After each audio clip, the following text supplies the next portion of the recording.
आप सभी को जय मसीह की। मैं परमेश्वर को धन्यवाद देता हूं प्रभु की दया के लिए। प्रभु ने बीते रात्रि को उड़ीसा से सकुशल आने में सहायता किया। मैं परमेश्वर को धन्यवाद देता हूं। आप सभी के प्रार्थना के लिए भी धन्यवाद देता हूं। जरूर आप वहां के सेवकों के लिए, वहां की सेवकाई के लिए प्रार्थना करें कि परमेश्वर वहां भी अपनी दया को स्वर्ग से प्रकट करने पाए। आइए मेरे साथ में पढ़ सकते हैं निर्गमन की पुस्तक 20 अध्याय उसका 1, 2 और 3 पद। यह ऐसा लिखा है, तब परमेश्वर ने ये सब वचन कहे, मैं तेरा परमेश्वर यहोवा हूं, जो तुझे दासत्व के घर अर्थात मिस्र देश से निकाल लाया हूं। तू मुझे छोड़ दूसरों को ईश्वर करके न मानना। 4 पद को पढ़ना चाहूंगा। तू अपने लिए कोई मूर्ति खोद कर न बनाना, ना किसी की प्रतिमा बनाना जो आकाश में या पृथ्वी पर या पृथ्वी के जल में है। तू उनको दंडवत न करना और न उनकी उपासना करना। प्रभु इस वचन के माध्यम से हम सभी को आशीर्वाद दे। यहाँ पर परमेश्वर अपने दास मूसा के द्वारा सारे इस्राएलियों को परमेश्वर एक नियम दे रहे, परमेश्वर एक आज्ञा दे रहे, ताकि उस आज्ञा, उस नियम को परमेश्वर के लोग माने। कौन सा आज्ञा? स्वयं 1 पद में परमेश्वर कहता है, तब परमेश्वर ने मूसा को यह सब वचन कहा।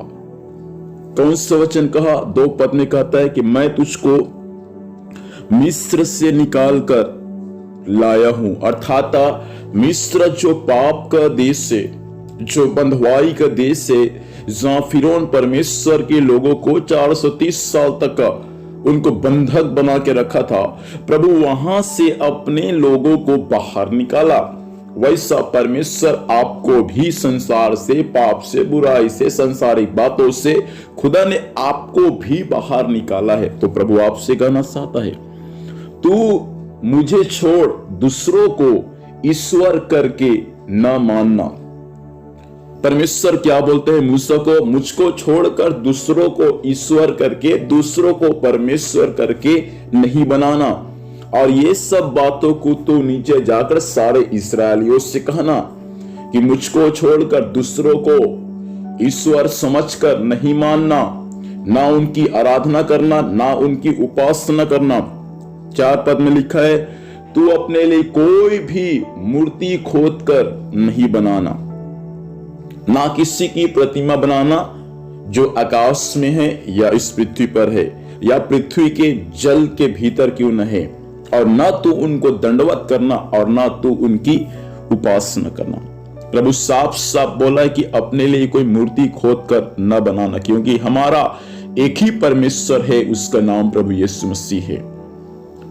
प्रभु साफ साफ बोलता है, कोई मूर्ति की आराधना न करना, कोई मूर्ति खोद कर ना बनाना, ना किसी की प्रतिमा बनाना जो आकाश में है या पृथ्वी पर है या पृथ्वी के जल में है। परंतु और आगे कहता है, तू उनको दंडवत भी नहीं करना और ना उनकी उपासना करना।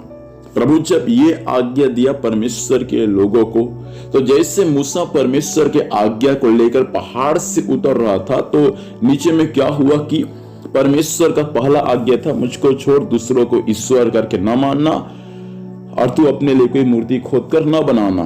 तो जैसे मूसा पहाड़ से उतरा, तुरंत वे लोग परमेश्वर की आज्ञा को टाल दिए थे और यहाँ नीचे में वे लोग एक मूर्ति की, बछड़ा का आराधना कर रहे थे। सोने का मूर्ति बनाया और उसके बाद उसी के सामने सब लोग नाच गाना कर रहे हैं, उसकी आराधना कर रहे हैं। ये पाप है और पाप की मजदूरी मृत्यु है, अर्थात नरक है।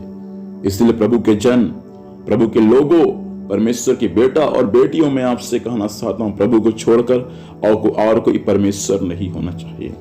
और ना आप मूर्ति के आराधना करें जो आकाश में है या पृथ्वी पर है, और ना उनको दंडवत करे और ना ही उनकी उपासना करे। प्रभु आपसे कहना चाहते हैं, आप ऐसा करेंगे तो प्रभु आपको दंड देगा। इसलिए प्रभु से प्रार्थना करें, केवल हम अपने परमेश्वर को ही महिमा दे, उसकी ही हम आराधना करें।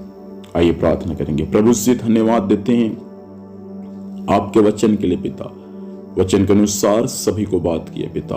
ये वचन सभी के जीवन में काम करे। जो कोई वचन को सुने प्रभु, आपको छोड़कर और कोई ईश्वर नहीं पिता, आपने वचन में कहा। सहायता कर पिता से आप पर विश्वास करके जीवन भर आपके मार्ग में चलते रहने के लिए सभी की सहायता करना। आज दिन भर संभाल, स्वर्गीय सुरक्षा दे प्रभु। जहां वे जाते हैं जाने आने में सहायता कर, हर कार्य सफल करना। यीशु के नाम से मांगते हैं, आमीन। प्रभु हम सभी को आशीष दे। आप सभी को जय मसीह।